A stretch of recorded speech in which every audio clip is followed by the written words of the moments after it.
Assalamualaikum warahmatullahi wabarakatuh. Alhamdulillah alladzi ja'ala al khair wa syari'ati wassalatu wassalamu ala asyrafil mursalin wa ala alihi wa sahbihi ajma'in. Raditu billahi wa bi islami dinan wa bi Muhammadin nabiyyan wa rasulah. Hadratul Mustamin subhanallah hadratul kiram min jami'i syaikina ayuhal karam sahibul ulam alazi yaquluna fi hadha masjid jami'al badan sadaqallahu nurul islamiyah. Jamaah dan Allah, insyaallah subuh sekarang kita lanjutkan kajian mengenai ilmu dari kitab Syiar Asrar. Jadi untuk minggu lalu saya nggak hadir, maaf ya, udah mau berangkat tiba-tiba ada masalah sedikit di perut.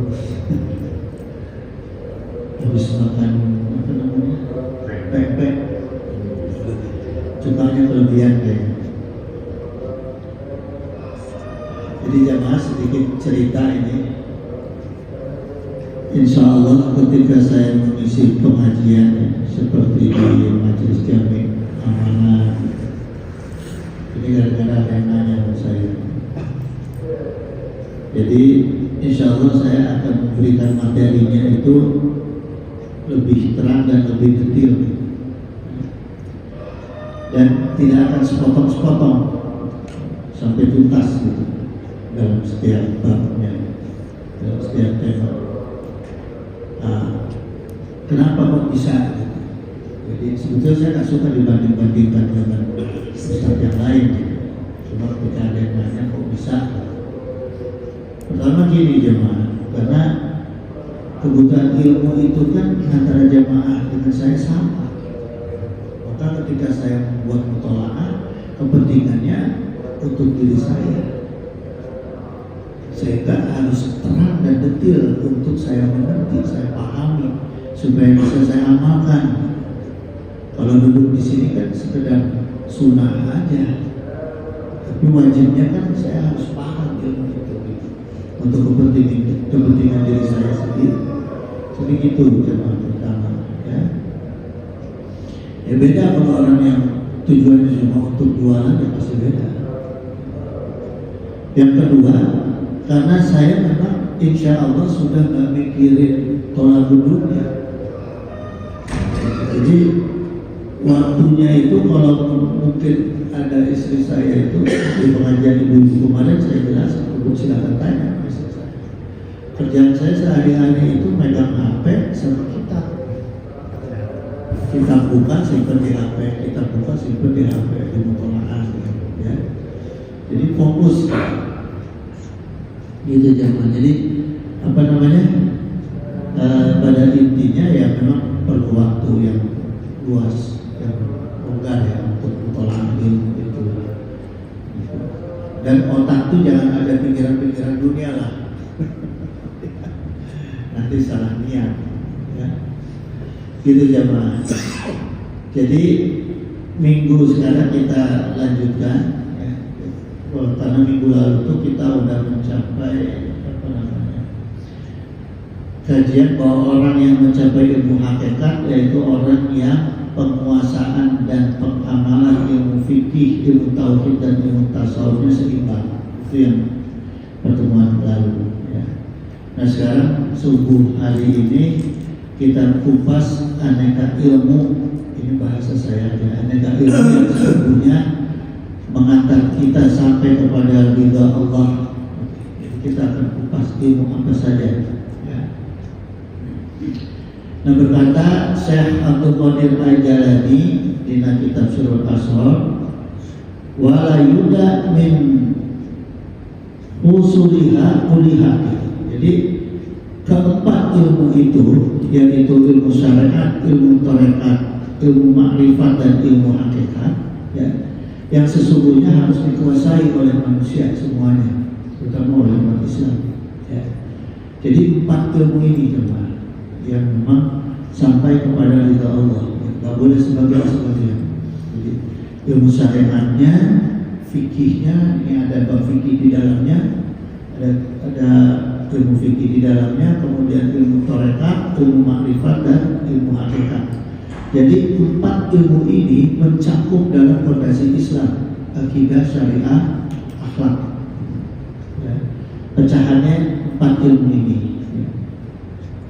Karena oleh Rasulullah SAW, seperti apa yang disampaikan oleh Rasulullah SAW, disabdakan oleh beliau, as-syari'atu sajarah. Jadi ilmu syariat itu ibaratnya seperti pohon.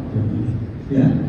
Wa tariqatu absaruha, gitu, dan tarekat itu seperti cabangnya yang ada di pohon itu, ya. Wal ma'rifatu awraquha, gitu, dan ma'rifat itu seperti daunnya.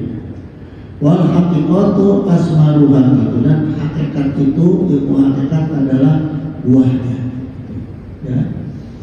Nah, gimana dengan ilmu-ilmu yang lain seperti ilmu matematika, ilmu kimia, biologi dan sebagainya? Ya.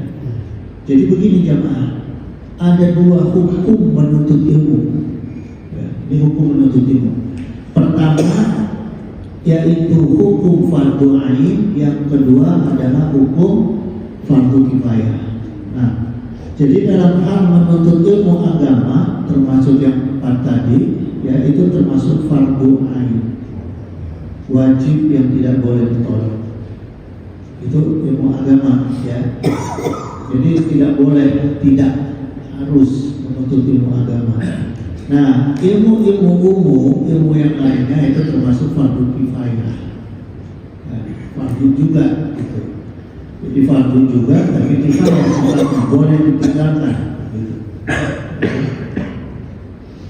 Nah, kemudian jemaah sekalian, keempat ilmu syariat, tarekat, ma'rifat dan hakikat ini juga yang akan menjaga kita dari yang ditakutkan oleh Rasulullah SAW menimpa kepada umatnya. Ya. Kenapa? Karena keempat ilmu ini dampaknya luas ketika salah atau ketika tidak dimiliki ilmu ini. Diterangkan dalam satu hadis gini jemaah, ini kaitannya dengan dunia ini, ya, dengan masalah-masalah dunia. Haji Aksa ngomongnya dunia terus gitu. Ya, supaya apa yang harus dijalankan di dunia jemaah. Kehidupan kita yang harus kita awasi, yang harus kita jaga itu di dunia. Di akhirat mah udah nggak bisa cerita apa-apa. Ya, apapun hasil dunia ya nanti di akhirat gitu. Sudah tetap di akhirat. Sudah tidak akan mungkin bisa dirubah. Makanya saya cerita dunia terus supaya ada kesempatan untuk merubah, ya, untuk mengawal diri kita sendiri. Jadi ini yang fatalnya di jamaah, ya. Rasulullah SAW ingatkan, fayusaru al-ma'zaku li irodinasi, gitu, ya. Jadi sabda Rasul, maka dikumpulkan orang-orang yang merusak kehormatan orang lain. Jadi ada orang-orang yang hidup di alam dunia suka merusak kehormatan orang lain, ya. Maka kelak di akhirat dikumpulkan oleh Allah itu kalban doriban. Jadi seperti anjing buas, dimasukkan kelompok golongan anjing buas, orang-orang yang suka merusak kehormatan orang lain. Ya. Yang kedua, wansurahu ila amwalihim zanban adiyan. Orang-orang yang rakus terhadap harta di dunia, ya, harta benda di dunia itu dikumpulkan ke Allah seperti serigala, ya. Nanti golongannya itu golongan serigala. Jadi kita bisa tahu kalau ada orang yang mukanya kayak serigala nanti daerah golongannya marut sama harta, gitu kan. Kalau anjing buas gitu dan mukanya anjing buas, berarti itu apa? Suka merusak kehormatan orang lain, gitu. Terus wa mutakabiru alaihim fi sirati namirin, ya. Jadi orang yang arogan, maka orang yang arogan itu orang-orang yang tidak mau disalahkan. Kalau ada orang memberikan pendapat di debat, orang yang arogan, ya. Itu di akhirat itu bentuknya seperti harimau, orang yang arogan. Kemudian yang keempat, orang-orang yang berebut kekuasaan, gambarannya di akhirat juga sama seperti harimau. Ya. Kenapa ini disamakan? Karena orang yang suka berebut kekuasaan pasti arogan. Maka Rasulullah di hadis disamakan seperti harimau semua. Gitu. Di antara cilakannya orang arogan yang berebut kekuasaan. Orang yang suka berebut kekuasaan pasti punya sifat arogan. Sama dikumpulkannya seperti harimau gitu, ya. Nah jamaah, para waliullah ini kadang-kadang ya kalau di alam dunia itu bisa melihat muka orang itu beda-beda. Ada yang dilihat muka seperti harimau, seperti haji buas, dari sifat manusianya digambarkan seperti itu, ya. Gitu jamaah.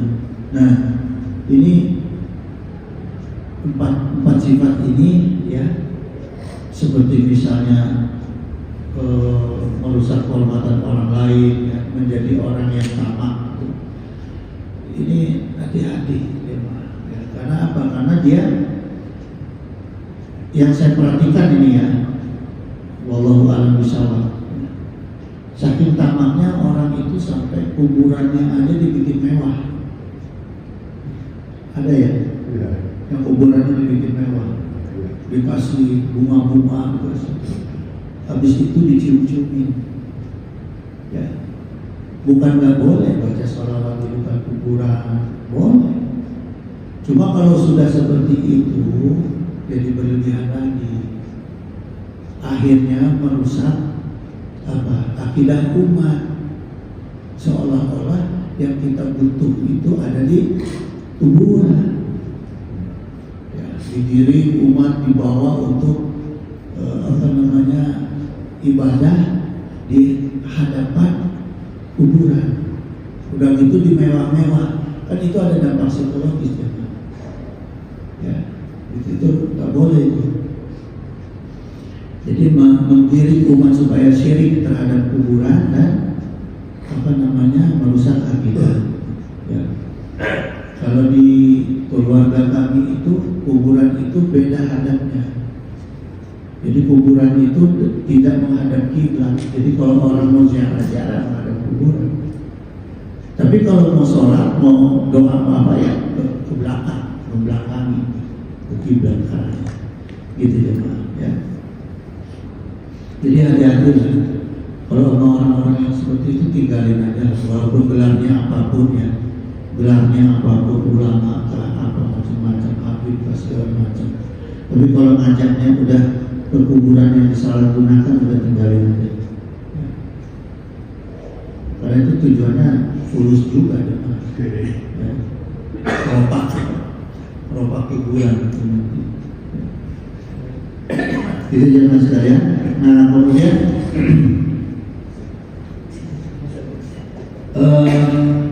kita juga harus hati-hati, ya. Harus hati-hati dengan cerita-cerita yang sifatnya khurafat. Karena wali itu yang diberi kelebihan ke Allah, ya. Para waliullah itu kan diberi kelebihan ke Allah sifatnya karomah. Karomah tidak boleh melebihi mukjizat. Jadi kalau ada cerita-cerita orang yang diberikan karomah lebih daripada mukjizat yang diberikan kepada Rasulullah, para nabi, itu khurafat, ya. Hati-hati, jadi nggak usah dipercaya gitu, ya. Karena nggak mungkin waliullah itu melebihi derajatnya nabi dan rasul, ya. Misalnya ada wali yang bisa matiin api neraka, nggak mungkin. Ada cerita ya, saya dikirimin sama ya teman-teman gitu, orang-orang yang diceritakan ada wali yang bisa matiin api neraka, Isra Mi'rajnya 70 kali gitu. Waduh, itu mah udah khurafat. Rasulullah itu cuma sekali. Ya. Itulah kira-kira jamaah. Jadi sekedar mengingatkan aja, ya, mengingatkan aja karena gini, Imam Abu Yazid Al-Bustami dalam kitab Risalah Qusairiyah halaman 14, ya, beliau mengatakan gini, lau nadartu ila rajuli uqtiya minal karomah. Ya. Jadi kalau kita melihat orang yang diberi karomah oleh Allah, hatta yartaqiya fil hawa'i, sampai dia bisa terbang di udara. Nah, dia terbang di udara, fala taqtaru bihi, jangan langsung tertarik tuh, nggak boleh kita. Sekalipun orang ini dikasih karomah bisa terbang, nggak boleh tertarik. Diingatkan gitu. Kenapa? Hatta tanduru kaifata tijarahu indal amri, sampai terlihat bagaimana dia melaksanakan perintah agama. Sesakti apa orang apapun, kalau nggak melaksanakan perintah agama, itu bukan minallah ilmunya, tapi minal ifrit, dari jin ifrit. Ya. Wa nahi wa hifdil hududi wa adai syariah. Dan orang yang benar-benar menerima karomah dari Allah itu, dia menghentikan larangan agama, bukan membiarkan larangan agama atau mengajak kepada hal larangan agama. Kemudian ada syariah, kemudian membayar syariat agama, yang melaksanakan kewajiban agama, kemudian melaksanakan syariat agama. Ya, Rasulullah itu kan dulu contohnya memberi. Kenapa sekarang banyak ulama, habib dan lain-lainnya meminta? Berarti kan nggak mengikuti sunnah Rasul, gitu, ya. Gitu. Jadi kita memang harus hati-hati. Nah, sekarang kita balik ke kitabnya. Itu mah tadi intermezzo aja, sekedar ingatnya karena pengaruh medsos.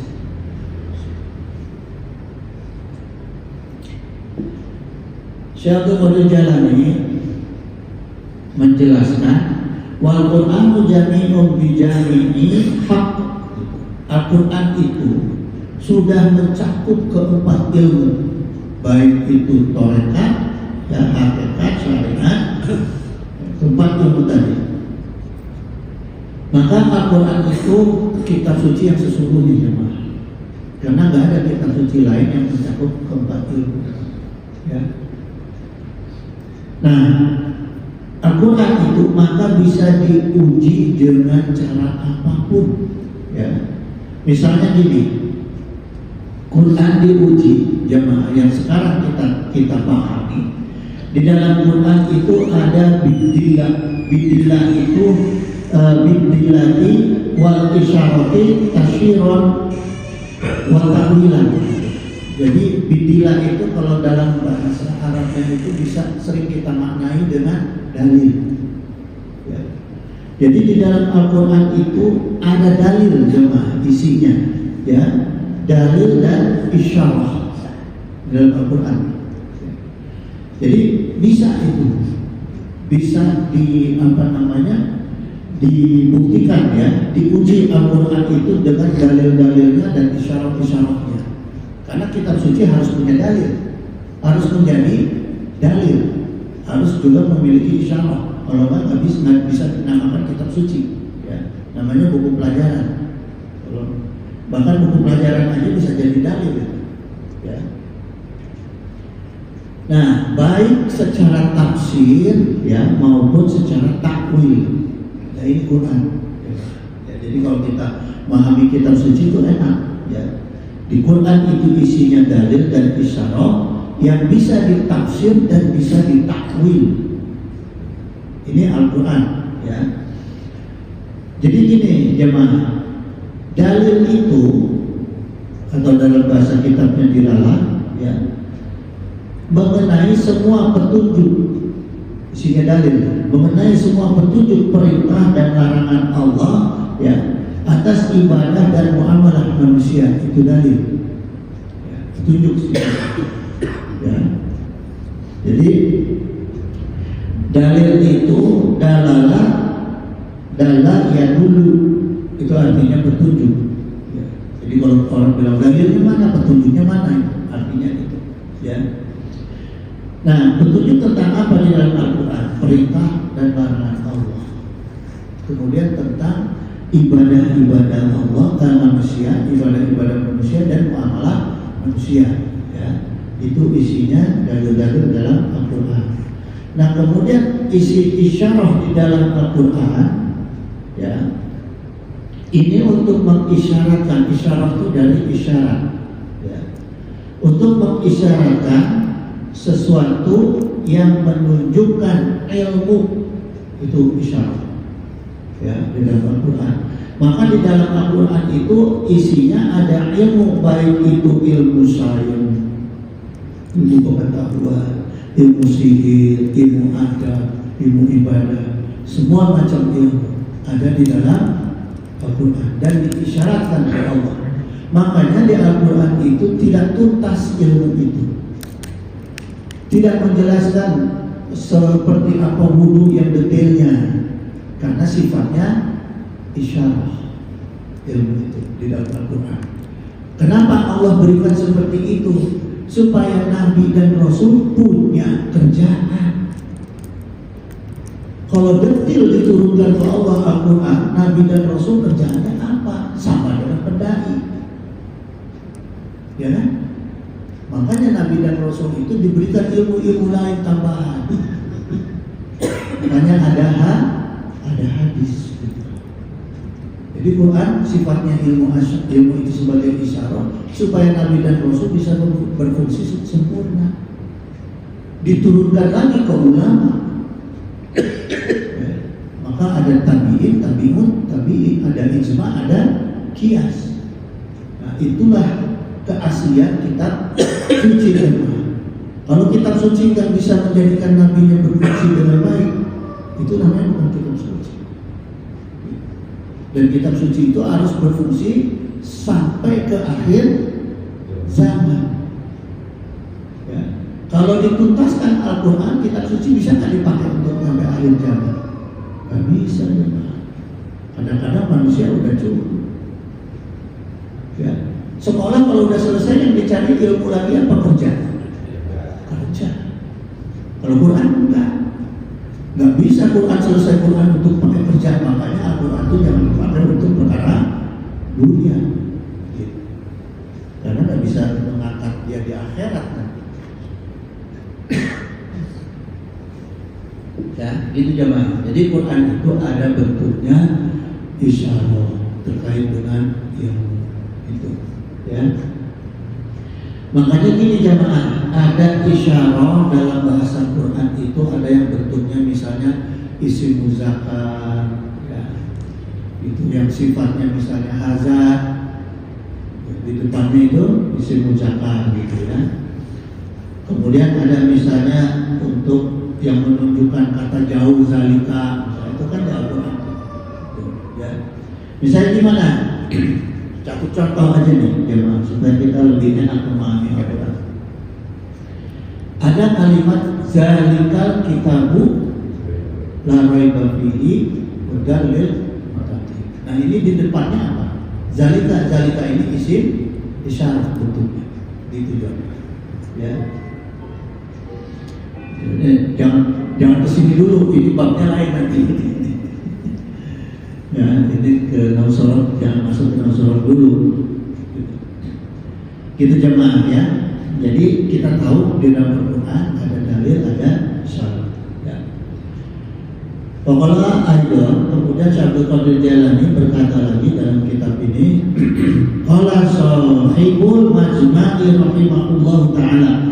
Kemudian berkata pengarang kitab Al-Majma' Fadli bin Hasan Tabrisi rahimahullahu ta'ala, ya, at-tafsiru lil awami wa ta'wilu lil khawasi.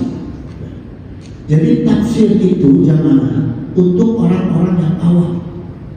Orang-orang yang awam boleh sekedar membaca tafsir, baca tafsir Quran, langsung ada tafsir Quran, tafsir Jalalain, ya, macam-macam.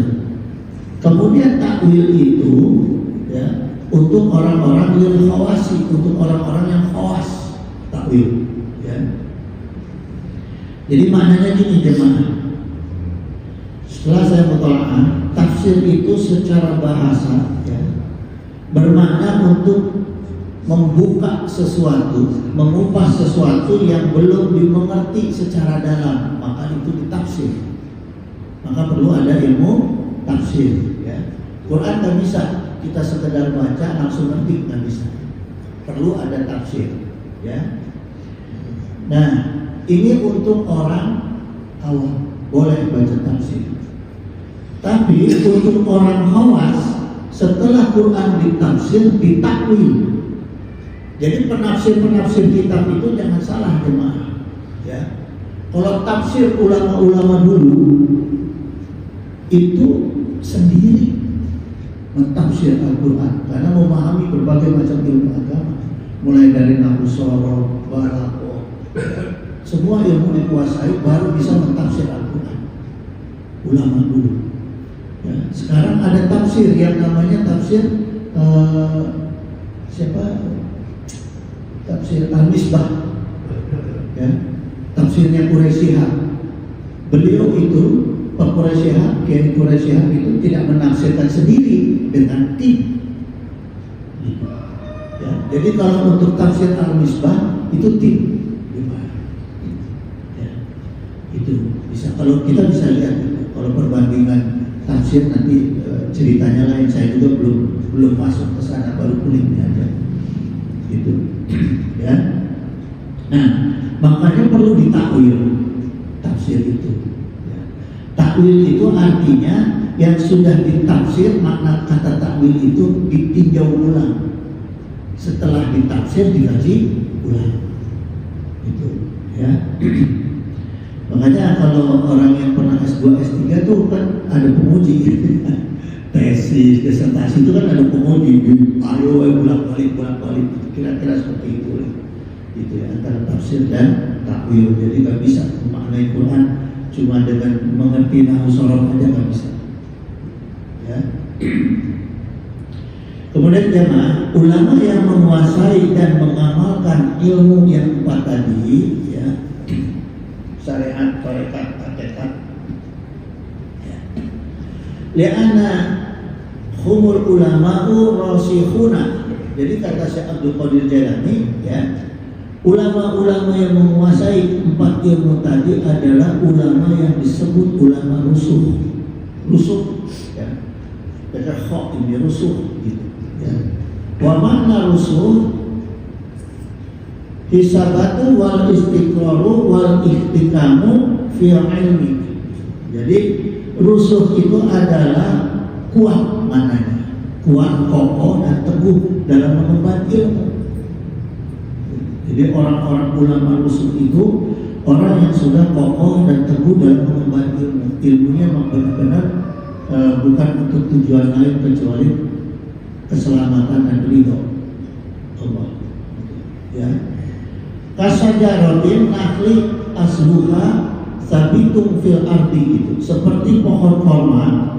Jadi orang rusuh itu Allah, ulama rusuh itu Rasul ini ya, diibaratkan seperti pohon korma yang akarnya itu nancep di tanah dalam. Jadi pohon korma itu digambarkan dalam hadis jemaah, akarnya itu dalam sekali nancep ke tanah. Nggak kayak beringin, kalau beringin kan lari keluar. Yang balik keluar muncul ke tanah. Coba kalau kita lihat di kebun korma, nggak ada akar yang keluar ke dalam akar korma ya. Wa farquha fi samai, dan cabangnya menjulang ke langit, itu pohon korma ya. Wa hadza suku nanti jatuh kalimatin thayyibatil mazru'ati fil bil qalbi gitu. Jadi sifat rusuh ini adalah hasil dari melazimkan kalimat zikir, kalimat-kalimat taubah yang dizikirkan ya di dalam lubuk hati gitu. Ba'da tasfiyati gitu, setelah suci dari noda. Jadi gini jemaah, kalau kita mau jadi orang yang kuat, kokoh dalam mengemban ilmu, baik itu thalabul ilmunya maupun mengamalkan ilmunya, harus dibarengi dengan dawam zikir. Ya. Jadi Nah ini yang kurang jemaah sekarang. Sekarang tuh saya perhatikan kurang. Banyak pesantren bagus-bagus tapi cuma mengajarkan ilmu, tidak mengajarkan pendamping ilmunya, teman ilmunya, yaitu zikir. Zikirnya nggak diajarin, ya. Banyak ilmunya aja. Nah dalam kitab ini, Sirul Asrar ini, Syekh Abdul Qadir Jailani ngajarin ilmunya jemaah, ngajarin zikirnya. Jadi Sirul Asrar ini bukan hanya mengupas masalah bab ilmunya, tapi juga mengajarkan zikir pendamping ilmu. Ya. La ilaha illallah Allahu ahad wal haqqul hayyul qayyum al-muqitu ar-rabbu as-syahidu al-hasibu al-fa'alu al-khaliqu al-bari'u al-musyawiru al-alim. Ini zikirnya, ya, Asmaul Husna yang didawamkan oleh Syekh Abdul Qadir Jailani. Beliau mendawakan malam hari pada sholat isya sekuatnya yang digambarkan minimal sampai sepertiga malam, baru dilanjutkan dengan ibadah malam lainnya. Ya.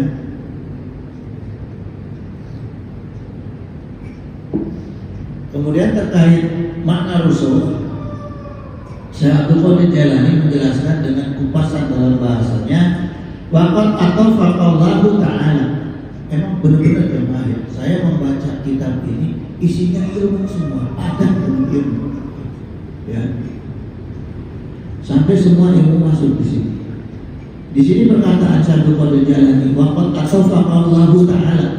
Maka sungguh, ya, dan sungguh Allah Ta'ala itu sendiri, ya, menghubungkan dengan huruf wawu atof.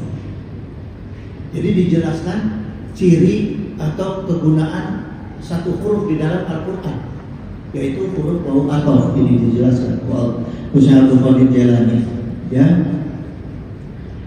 di mana dalam satu ayat Al-Quran Allah itu menggabungkan namanya, ya, Rasikhuna fil ilmi ala qaulihi ta'ala ilallah. Jadi di depannya dikasih kata waw, waw wa rasikhuna fil ilmi ala qaulihi ta'ala ilallah.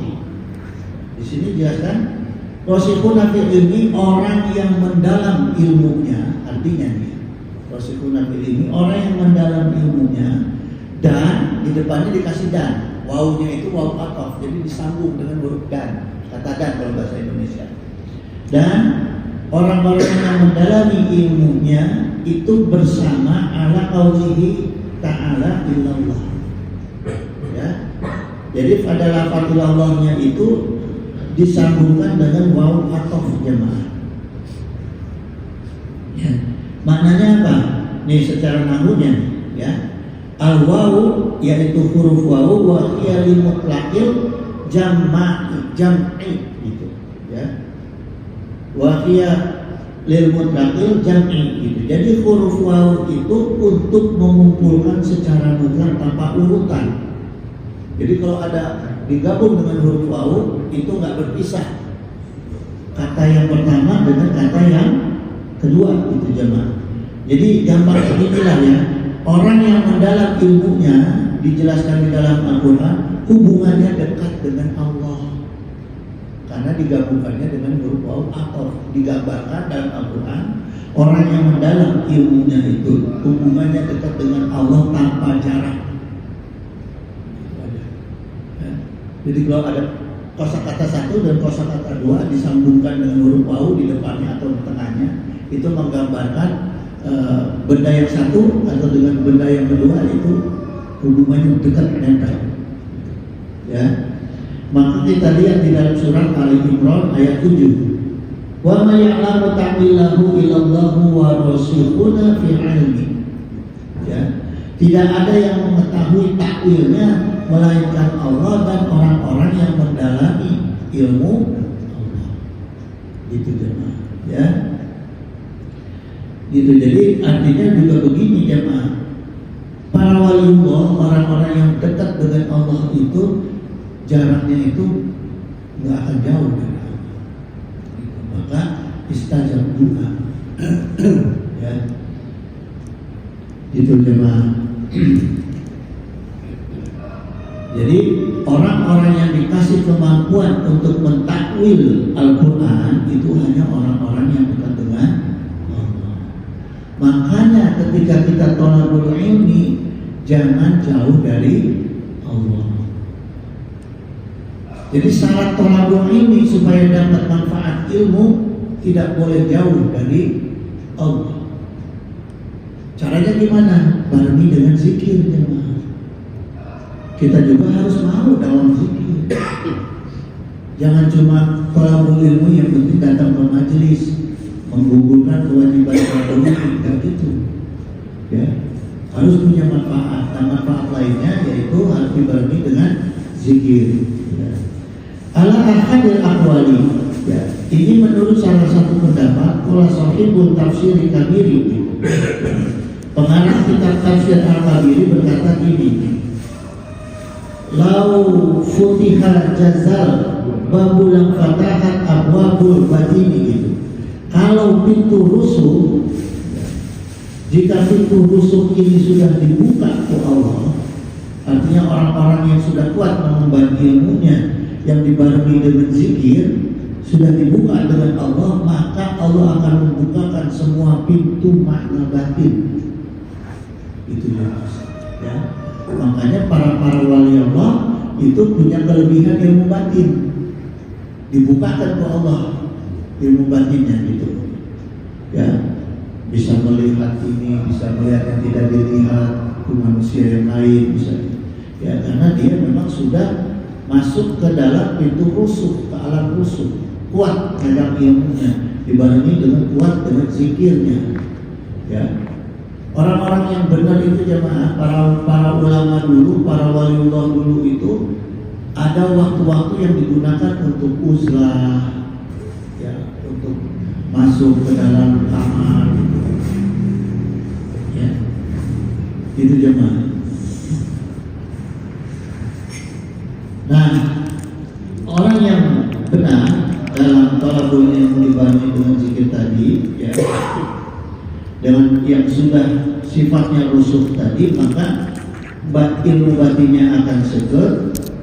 Jadi tak mungkin jemaah, dulu para santri itu saya perhatikan ya, santri itu mudah-mudah wiridan ilmu, wiridan, tapi cuma untuk cari kejagoan, kelebihan dunia, tapi tidak dibarengi, ya, tidak dibarengi dengan kaidah-kaidah rusuknya tadi. Zikirnya nggak dibarengi dengan zikir, dengan kaidah rusuknya, ya, penguatan pengamalan ilmunya, ilmu fikih, tauhid, tasawufnya, ya. Kemudian puasanya. Nah, maka banyak para santri yang akhirnya terkait jadi loh, buka baju kemana-mana gitu kan. Awas, hati-hati, itu salah. Yang tadinya berharap datangnya khodam kalimah, yang datangnya jadi jin ibrit, khodamah itu. Ya. Itu jemaah. Jadi kalau udah ada orang yang katanya wali, katanya punya ilmu lebih, ilmu batin yang kuat, tapi tidak sesuai dengan syariat, ya. Syariat itu diantaranya adalah aurat, itu juga termasuk syariat. Ya. Ibadahnya nggak jelas, kapan sholatnya nggak kelihatan, nah itu berarti orang itu bukan waliullah, wali ifrit. Ya, gitu. Ya. Itu jamaah. Nah, sekarang apa saja ujian dari tarekat? Ya. Fanafsu tuwaswisu fi dairati syariati minal mukhalafati. Maka hawa nafsu itu akan menggoda di perjalanan thalabul ilmu syariat ini, ya, dengan melakukan perkara yang bertentangan dengan syariat. Jadi godaannya thalabul ilmu syariat itu digoda setan supaya menentang ilmu syariat, supaya tidak mengamalkan ilmu syariat. Itu godaannya. Wa fi dairati tariqati minal muqaffaqati talbisan. Maka di ruang lingkup ya, dan di ruang lingkup tarekat, hawa nafsu yang menggoda itu untuk melakukan sesuatu yang sesuai syariat tapi nipu. Hati-hati ya. Kalau kita mendalami ilmu thariqah, godaannya itu adalah nafsu untuk melakukan ilmu syariat tapi tujuannya nipu. Ya. Itu orang yang mendalami ilmu thariqah gitu. Ya. Jadi pengen mengikuti syariat tapi tujuannya nipu ya. Kada wal nubuwati wal wilayati, seperti misalnya dia mendalami ilmu syariat, berpakaian secara syariat, menyampaikan ilmu syariat, ngaji fikih dan sebagainya, tapi di ujung-ujungnya ngaku wali, di ujung-ujungnya ngaku, bahkan ada yang ngaku nabi, ya. Jadi jangan salah jemaah, orang-orang yang ngaku nabi, orang-orang yang ngaku wali itu belajar ilmu. Bukan nggak belajar ilmu, mereka pasti belajar ilmu. Biasanya mereka belajar ilmunya yaitu ilmu apa namanya, thariqah ya. Misalnya thariqah Naqsabandiyah, mereka apa namanya, Qadiriyah, Jasatariyah. Nah tapi kalau dia salah niat, pasti dia akan ngaku-ngaku sebagai wali, aku sebagai nabi, yang parahnya aku sebagai nabi ya, gitu jemaah. Wa fi dairatil ma'rifati minasyirkil khafiyah, dan tingkatan makrifat adalah di sini ada hawa nafsu yang menggoda dengan syirik khafi.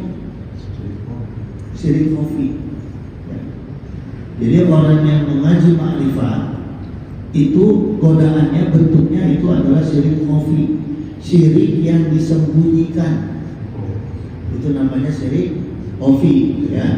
Seperti apa sifat syirik khafi?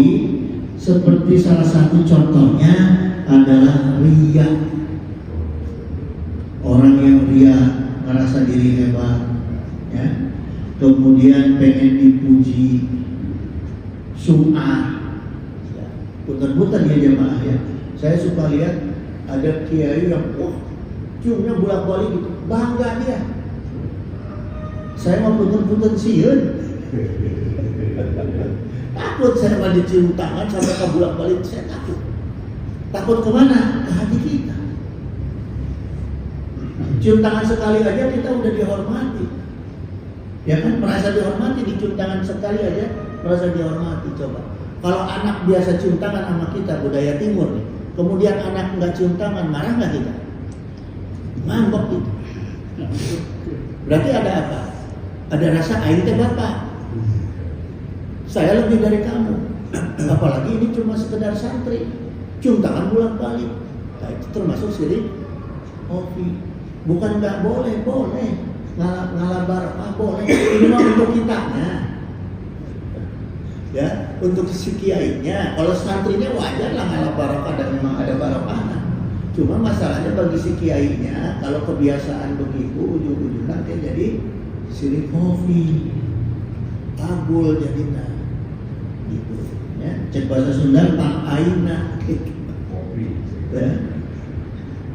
Nuraiyati kadawarububiyati, seperti makhluk nih. Ada jamaah orang yang mengamali ilmu makrifat ya, itu kadang-kadang ada cahaya yang mengaku Allah. Itu bahaya, padahal itu adalah jin. Jin ini bisa nggak mewujudkan cahaya? Bisa, karena dibikinnya dari api. Kalau malaikat nur, tapi api mengandung cahaya nggak? Mengandung cahaya juga. Koleban gitu, ya. Nah nanti, wah saya ketemu Allah. Nah itu yang bahaya. Gitu ya. Jadi mengamalkan ilmu tarekat itu harus didampingi dengan guru yang benar-benar. Ya, kalau nggak bahaya. Sama kalau Allah Ta'ala, seperti diingatkan oleh Allah Ta'ala dalam surat Al-Jathiyah ayat 23. Afara'aita man ittakhadha ilallahu hawahu gitu ya. Maka pernahkah kamu melihat orang yang menjadikan hawa nafsunya sebagai Tuhannya? Nah, di antara ujian orang-orang yang ngaji ilmu ma'rifat yang paling nyata ini yang diingatkan ke Allah, bukan masalah cahaya-cahaya gaib ya. Yang paling nyata, ujian yang paling beratnya adalah suka menuhankan hawa nafsu. Jadi hati-hati jemaah ya. Itu orang-orang yang ngaji ilmu hakikat, ilmu ma'rifat ya. Godaan terberatnya itu suka menuhankan hawa nafsu gitu. Gampangnya misalnya gini ya, kalau orang yang sudah tidak pernah membantah hawa nafsunya, maka dia menuhankan hawa nafsu. Itu aja, gampang aja jemaah telahnya. Ketika kita ada hawa nafsu nih, mau marah sama istri, sama anak, tapi kita ikutin, enggak kita tahan, enggak kita lawan, sama dengan menuhankan hawa nafsu. Hayang nyandu, enggak ditahan, sama dengan menuhankan hawa nafsu. Gitu, ya. Pokoknya ada sifat keinginan yang timbulnya dari nafsu, terus kita ikuti, berarti kita sama dengan menuhankan hawa nafsu. Itu jemaah.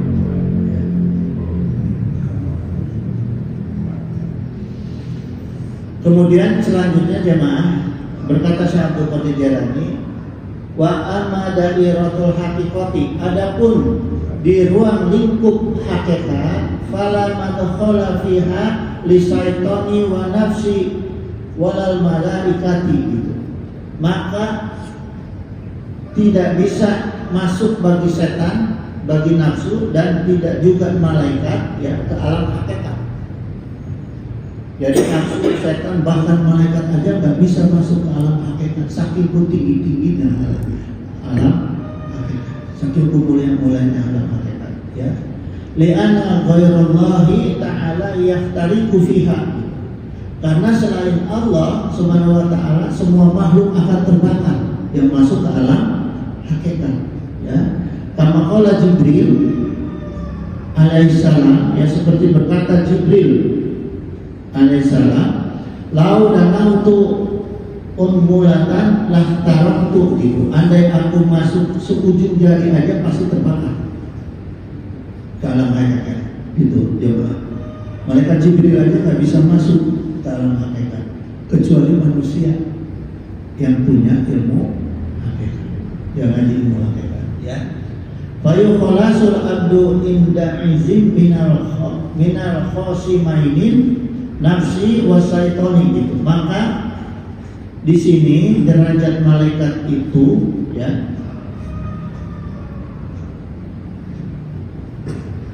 maksudnya ini jemaah,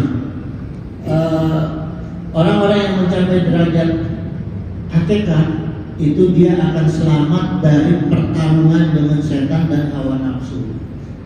Jadi orang-orang yang cirinya, orang-orang yang sudah tembus ke alam hakikat, salah satu cirinya itu adalah orang-orang yang bisa memenangkan pertarungan dengan hawa nafsu dan dengan setan. Itu cirinya. Jadi kalau udah ada orang yang udah nggak mau nafsu, meninggalkan hawa nafsunya, itu berarti orang yang sudah mencapai hakikat, alam hakikat. Itu yang fayakunu mukhlason, dan dia akan menjadi hamba yang ikhlas, mukhlas, disucikan. Ikhlasnya itu bahkan menghadirkan kesucian bagi dirinya. Kama Allah Ta'ala dalam surat Sad ayat 82, Allah Ta'ala berfirman, qala fa bi izzatika la ughwiyanahu ajma'in ya. Karena iblis berkata, demi kekuasaan engkau aku akan menyesatkan mereka semua. Kemudian ayat selanjutnya, ila ibadakan min humul mukhlasin ya. Yang diakui itu iblis gak sanggup mengganggu manusia, yaitu hamba-hamba yang mukhlis di antara mereka. Iblis sama itu jemaah ya. Jadi pengajian minggu ini sampai di sini dulu, insya Allah. Masih berikutnya masih bab ilmu ya, dalam kitab Sirrul Asrar. Memang mengupas kitab ini sungguh perlu dibuka ya, perlu dibuka alam pikiran, alam batin ya, jemaah. Karena ini akan merubah jemaah. Saya membaca kitab ini, belajar kholwat baru berapa kali ya? Kholwat 3 kali, 4 kali kholwat tiap hari Senin itu, dari mulai subuh, dari mulai tahajud sampai ke maghrib nggak keluar kamar dan tidak komunikasi. Maksud tidak komunikasi itu tidak buka HP, tidak bicara, tidak mendengar suara kecuali yang ada di situ. Kadang kan suka ada suara angin, suara apa namanya di kamar ya, gitu. Istri saya suruh keluar gitu. Oh, dari mulai tahajud 6 rakaat sampai ke maghrib. Nanti pertemuan-pertemuan berikut selesai bab ilmu ini kita kupas bab kholwat. Itu ada kenikmatan jemaah. Ada kenikmatannya apa? Kita jadi ada rasa untuk mempersiapkan diri di alam kubur. Karena kita bayangin dari malam sampai maghrib di dalam kamar sendiri, tidak mendengar suara makhluk lain kecuali suara kita sendiri, ya, diam aja kecuali ibadah di situ. Semua sholat sunat ada di situ. Ya, puasa.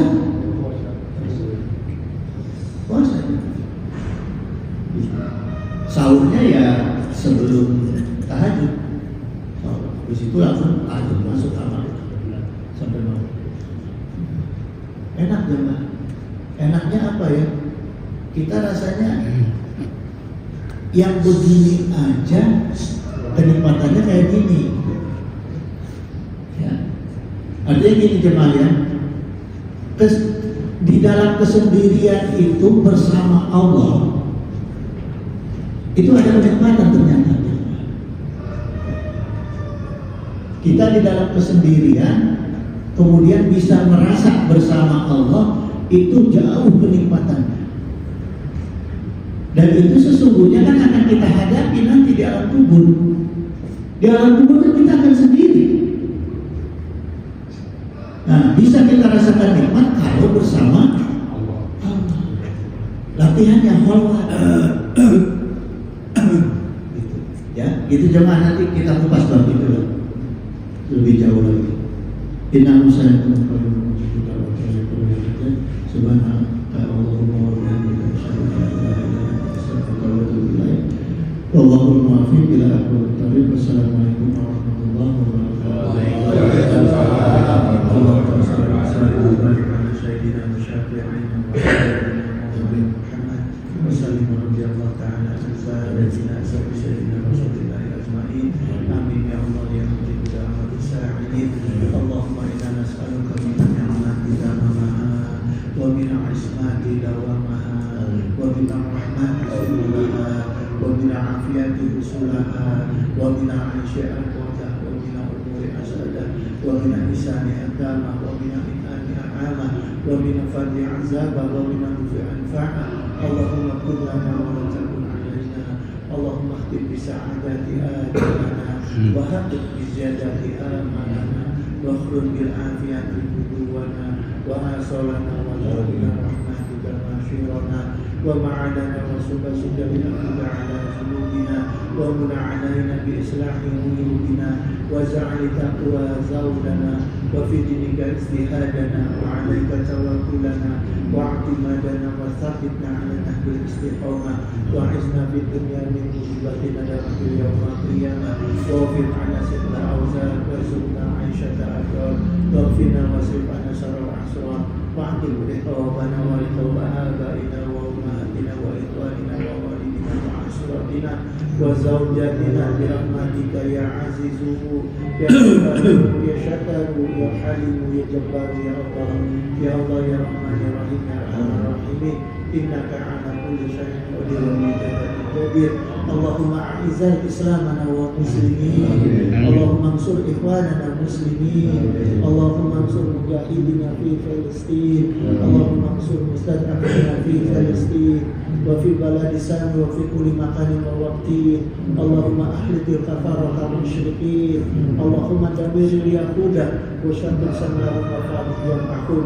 اللهم سلمنا ووالدنا واولادنا واخواننا واحبابنا وزوجاتنا من جميع المخاوف في الدنيا والاخره واهوالهم استجيب يا الله يا مجيب دعوات الساعدين. اللهم انا نسالك رزقا طيبا بشيرا وشيئا بغير حساب. اللهم لا تسلكني نعمة أنعمت علي. اللهم إنا نسألك سلامة في الدين وعافية في الجسد وزيادة في العلم وبركة في الرزق وتوبة قبل الموت ورحمة عند الموت ومغفرة بعد الموت. اللهم هون علينا في شقرة الموت ونجاة من النار وأبواب الحساب. سبحان ربك رب العزة عما يصفون وسلام على المرسلين والحمد لله.